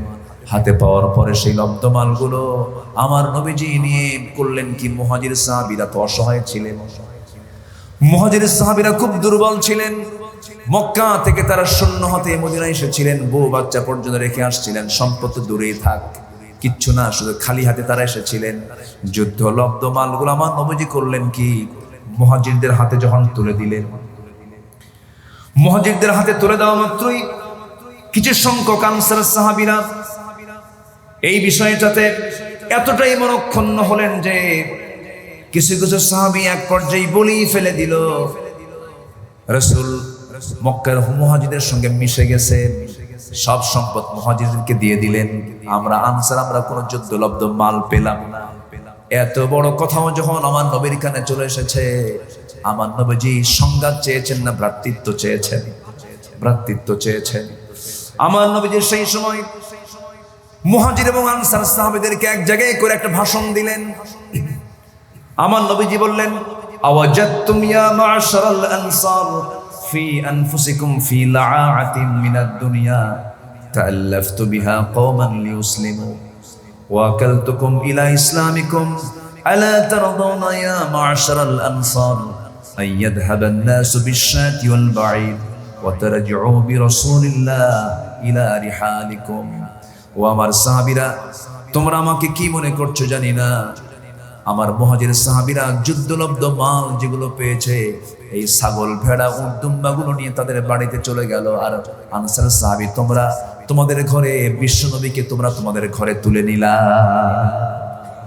আমি তো তোমাদের, আমি রাসূল তো তোমাদের ঘরে চলে গেলাম, আমি রাসূল চলে গেলাম, আর তারা ছাগল ভেড়া নিয়ে চলে গেল, কোনটা উত্তম হলো? আনসার সাহাবীরা তখন বলে ফেললো, ইয়া রাসূলুল্লাহ, আমরা সন্তুষ্ট হয়ে গেছি। যেরকম সুবহানাল্লাহ, রাসূল চেয়েছেন ভ্রাতৃত্ব তিনি কায়েম করেছেন। আল্লাহু আকবার। আমার বন্ধুগণ, নাম্বার 4 হলো ন্যায় বিচার প্রতিষ্ঠা এবং তাতে বিলম্ব না করা। মহান রব্বুল আলামিন বলেন, ইন্নাল্লাহা ইয়া'মুরু বিল আদলি ওয়াল ইহসানি ওয়া ইতা'i যিল কুরবা ওয়া ইয়ানহা 'আনিল ফাহশাই ওয়াল মুনকারি ওয়াল বাগি ইয়া'iদুকুম লা'আল্লাকুম তাযাক্কারুন। জোরে বলুন আল্লাহু আকবার। আমার নবীজি আদালত কায়েম করেছিলেন, ইহসানকে সমাজে ইহসানের যে কার্যক্রম চতুর্দিকে ছড়িয়ে দিয়েছিলেন, পরের প্রতি যে আন্তরিক হয়ে পরের জন্য যে নিজে প্রস্তুত হয়ে দাঁড়ানো, এমন পরিবেশ তিনি কায়েম করেছিলেন, আদালত কায়েম করেছিলেন। আমার বন্ধুগণ, নাম্বার 5 হলো সামাজিক দায়িত্ব এবং দারিদ্রদের সহযোগিতার জন্য তিনি এগিয়ে এসেছিলেন। وفي أموالهم حق للسائل والمحروم। জোরে বলুন আল্লাহু আকবার। আমার বন্ধুগণ, অনেক লম্বা লম্বা কথা ছিল, পয়েন্টগুলো আমি একটু আপনাদের সামনে আউট করে দিচ্ছি একটা একটা করে। নাম্বার 6 হলো রাষ্ট্রীয়ভাবে ইসলামী শিক্ষাকে প্রতিষ্ঠা তিনি করেছিলেন। আমার বন্ধুগণ, আমার নবীজি শিক্ষা কার্যক্রমটা এত মজবুত ছিল যে প্রত্যেকটা সাহাবীর মধ্যে কোরআনের পরিপূর্ণ জ্ঞান রাসূল পৌঁছায় দিয়েছিলেন। জোরে বলুন সুবহানাল্লাহ। আমার বন্ধুগণ, সেই জ্ঞান অর্জনের জন্য আল্লাহর কাছে আবার চাইতেও হবে, আল্লাহর কাছে বলতে হবে, ওকুর রব্বি জিদনি ইলমা। সবাই বলেন, ওকুর রব্বি জিদনি ইলমা। আল্লাহ, তুমি আমার ইলমকে তুমি আল্লাহ বাড়ায়া দাও, জ্ঞানকে তুমি আল্লাহ বাড়ায়া দাও। নাম্বার 7 হলো আন্তর্জাতিক সম্পর্ক তিনি স্থাপন করেছিলেন। তার শাসনামলে গোটা দুনিয়ায় দ্বীনের প্রচার হয়েছিল। আমার নবীজি রোম সম্রাটের কাছে চিঠি পাঠিয়েছিলেন, আসলিম আসলিম তাসলাম, আত্মসমর্পণ করো, নিরাপত্তা পেয়ে যাবে। রোম সম্রাট হেরাক্লিয়াস মিম মুহাম্মদ ইলা হিরাকাল, মিম মুহাম্মদ ইলা হিরাকাল, হিরাকালের কাছে যখন চিঠি পাঠালেন, শুধু 2 লাইনের একটা চিঠি। এই চিঠিখানা পরে হেরাক্লিয়াস সমস্ত মন্ত্রী পরিষদকে ডাক দিয়ে বলল, মন্ত্রী পরিষদের সব এক জায়গায় হও। এই যে মুহাম্মদ বিন আব্দুল্লাহ থেকে যে চিঠিখানা আসছে, এই চিঠিখানা প্রমাণ করছে হেরাক্লিয়াসের এই মাটির পায়ের নিচে যে মাটিটা আছে, এই পায়ের নিচের মাটিটাও মুহাম্মদের হস্তগত হয়ে যাবে। আল্লাহু আকবার। কি প্রভাব তিনি বিস্তার করেছিলেন যে পরাশক্তির কাছে চিঠি পাঠালেন, আত্মসমর্পণ করো। ওই চিঠি দেখে হেরাক্লিয়াস বলে ফেললো যে এই চিঠি প্রমাণ করছে আমার পায়ের নিচের এই মাটিও একদিন মুহাম্মাদের হাতে চলে যাবে। আল্লাহু আকবার বলে যায় নাই? কি দাওয়াতের প্রভাব তার ছিল! আন্তর্জাতিক সম্পর্ক স্থাপনে তিনি অত্যন্ত দূরদর্শিতা নিয়ে কাজ শুরু করেছিলেন।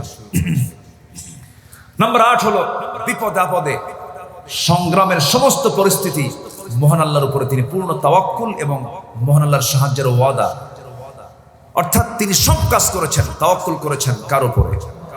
আস্তে কার উপরে? আল্লাহর উপরে। বদরের বিজয় এসেছে অস্ত্র দিয়া, সংখ্যা দিয়া, আল্লাহর সাহায্য দিয়া। কার সাহায্য? কার সাহায্য? আল্লাহর সাহায্য। আমার নবীজি সব সময়ের জন্য পরিপূর্ণ আস্থা রেখেছেন কার উপরে? আমাদের আস্থার জায়গা কে? বলেন কে? আমাকে দিল্লি বাঁচাবে? আমেরিকা বাঁচাবে? জার্মানি বাঁচাবে? ফ্রান্স বাঁচাবে? ইউকে বাঁচাবে? আমাকে বাঁচাবেন কে? এই আকীদা, এই বিশ্বাস, এই আস্থা আমাদের যত গাঢ় হবে আমাদের অর্জন তত দ্রুত হবে। আমাদের অর্জন তত। ওমাই ইয়াতাওয়াক্কাল আলাল্লাহ ফাহুয়া হাসবুহ। যার ভরসা আল্লাহর উপরে যত গভীর হবে তার বিজয়ের জন্য, তার প্রাপ্তির জন্য এটাই যথেষ্ট। যেরকম সুবহানাল্লাহ। আমরা তাওয়াক্কুল করব 16 আনা কার উপরে? আল্লাহর উপরে। সম্মানিত ভাইয়েরা, নাম্বার 9 হলো ন্যায়ের পথে নিজেকে অবিচল রাখা, পরিবার সমাজে ন্যায় শৃঙ্খলা প্রতিষ্ঠা করা। ন্যায়ের পথে আমাকে টিকে থাকতে হবে। আমাকে বিভিন্ন অফার করবে যে এই প্রজেক্টটা না ওইখানে এত কোটি টাকা মারতে পারবে, এগুলো বিভিন্ন আসবে কিনা? আসবে কিনা বলেন? আসে। এরকম আসে কিনা বলেন? এগুলো 54 বছর করে নাই? কাবি খা, কাজের বিনিময়ে খাদ্য কর্মসূচি, খাবি খা, জন্মের খাওয়া খা, কি ঠিক কিনা বলেন? এগুলোই তো করছে। রাস্তার কাজ 2 কোটি টাকার কাজ আসে, 1.5 কোটি ভূতে খায়। 1.5 কোটি কে খায়? আর কাজ হয় 50 লাখ টাকা। এটা কি ন্যায়ের পথে টিকে থাকা হলো? আমরা ন্যায়ের পথে টিকে থাকবো সততা নিয়ে, নিষ্ঠার সাথে। জোরে বলি ইনশাআল্লাহ। পরিবার এবং সমাজে শৃঙ্খলা রক্ষা করা। আমার নবীজি নিজে বলেছেন, আমি নিজে পরিবারের কাছে শ্রেষ্ঠ, তোমরাও পরিবারের কাছে শ্রেষ্ঠ থাকো, ভালো থাকো। যে তার পরিবারের কাছে ভালো সে আল্লাহর কাছে ভালো। আল্লাহু আকবার বলেন। যদি বলি আল্লাহু আকবার। আমার রাসূল নিজে বলেছেন, আমি আমার পরিবারের কাছে খুব ভালো, আমাকে সবাই ভালোবাসে। আল্লাহু আকবার বলেন। দেখবেন কিছু কিছু লোক আছে বাইরে মনে হয় উনি জামানার কুতুব, ওনার মতো ভালো মানুষ নয়, কিন্তু বউ জানে এটা কয় নাম্বার চরিত্রহীন লম্পট। ঠিক কিনা বলেন? আছে না নাই? এই জন্য স্ত্রীর কাছে ভালো থাকবো আমরা, পরিবারের কাছে ভালো থাকবো আমরা। জোরে বলি ইনশাআল্লাহ।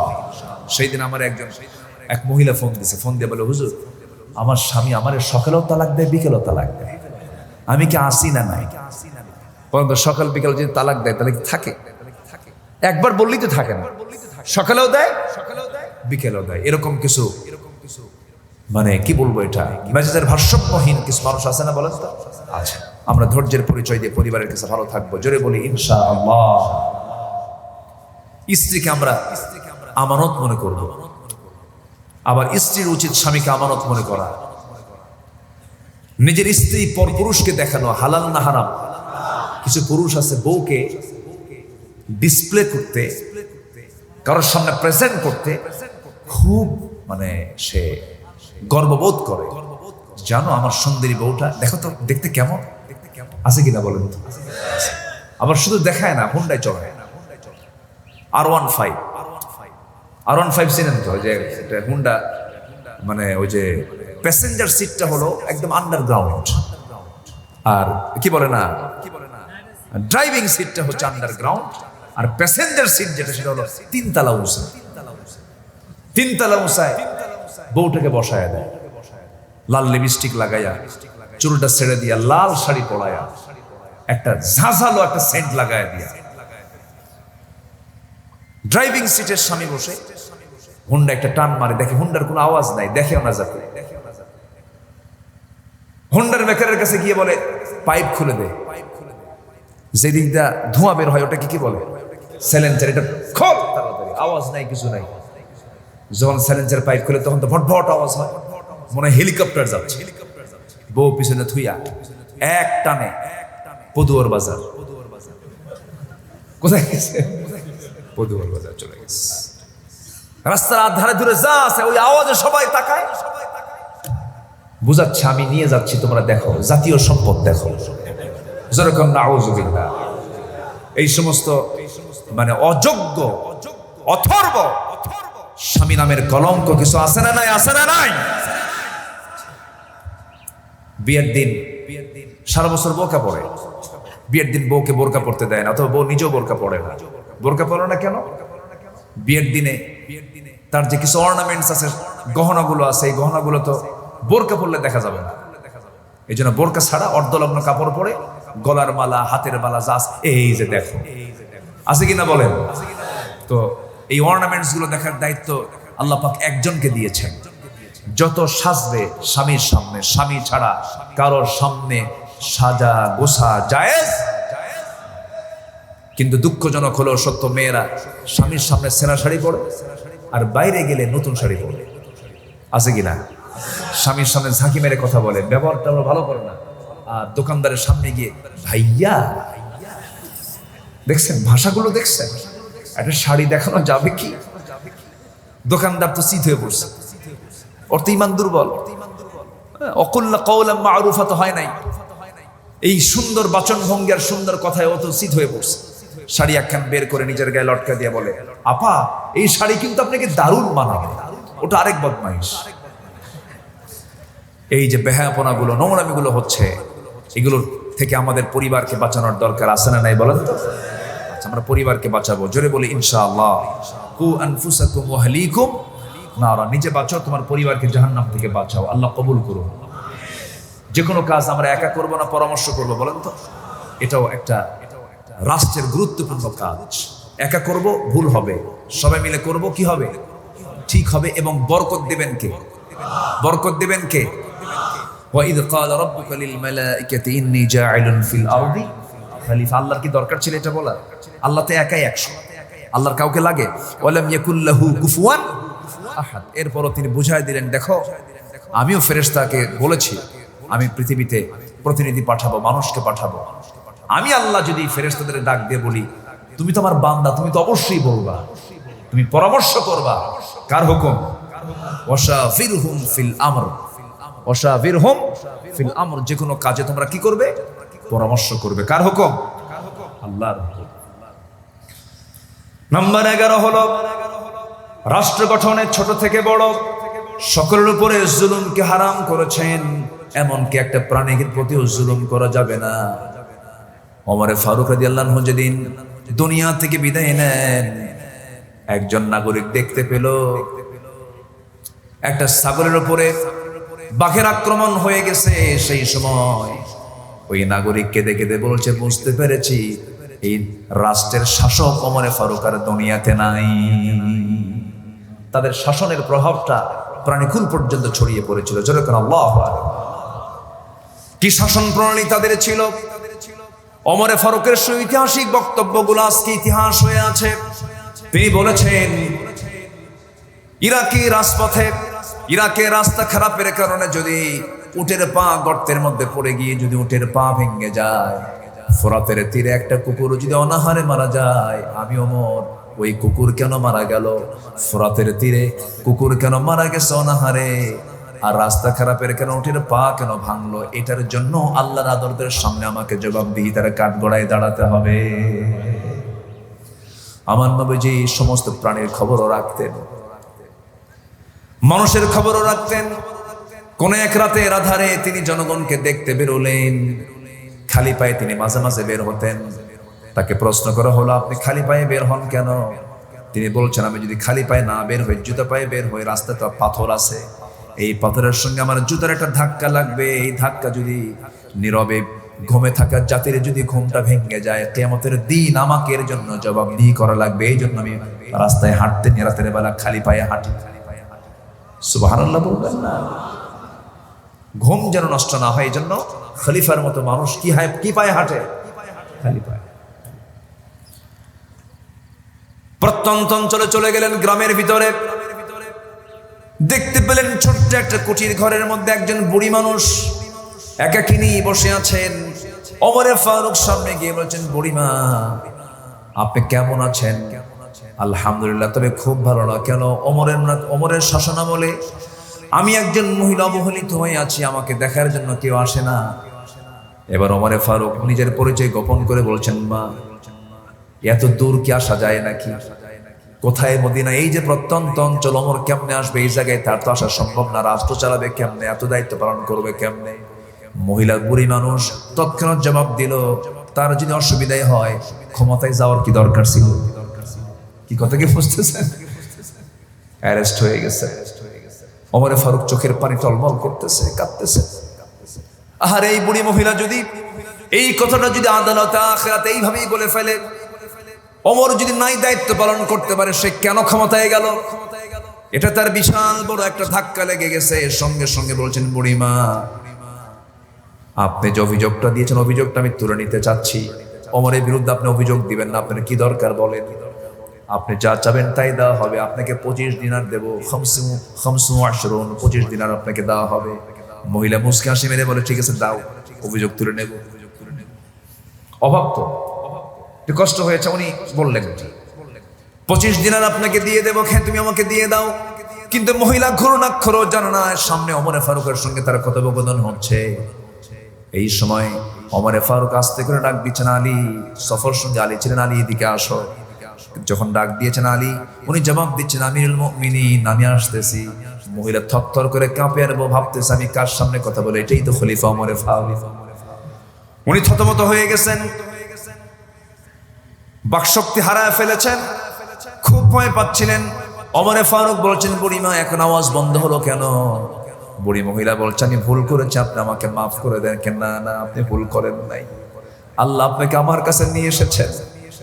আপনি যে আমাকে মাফ করে দিয়েছেন, এটা আমি আজকে শুধু কথাই শুনবো না, আপনি আমাকে দলিল করে দেন, লিখিত করে দেন। কোথাও লেখার জায়গা না পেয়ে নিজের জুব্বা সিনে ফেললেন।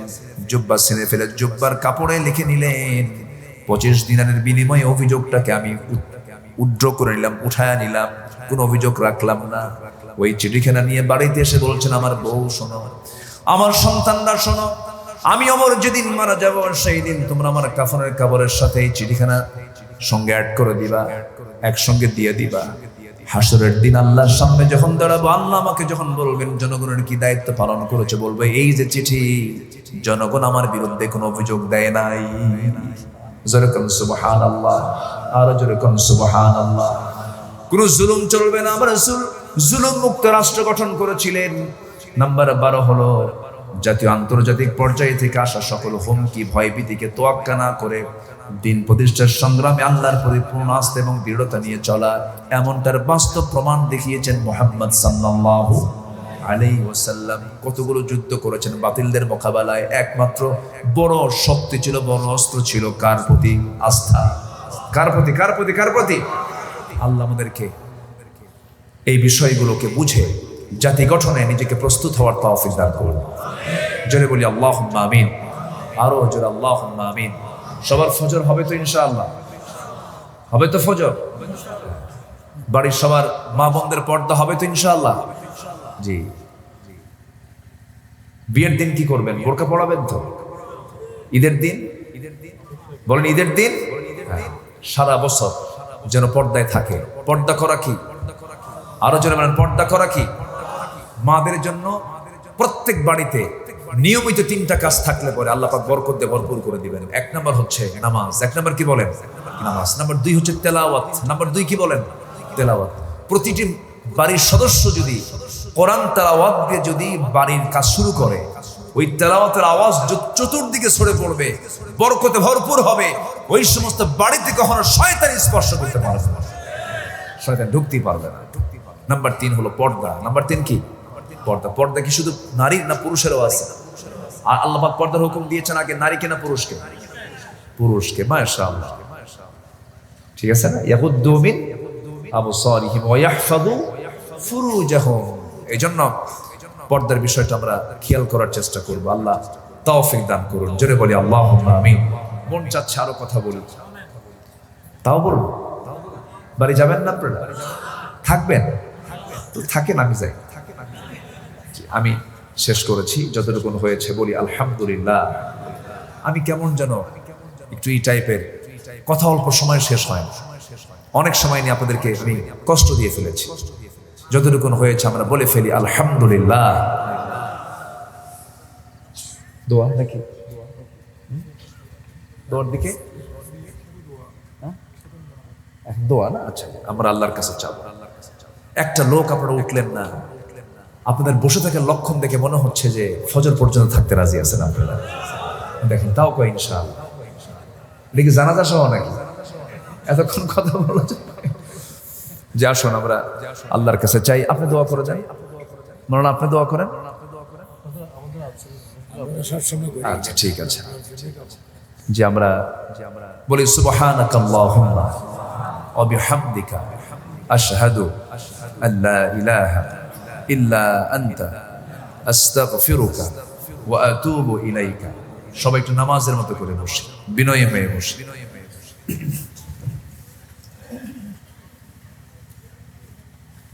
আশপাশে অনেক মাইয়াত শুয়ে আছেন, আপনাদের অনেক আত্মীয় আকরিবা শুয়ে আছেন, অপেক্ষায় আছেন যে আমার সন্তান, আমার নাতি, আমার আত্মীয় আমার জন্য কখন দোয়া করবে।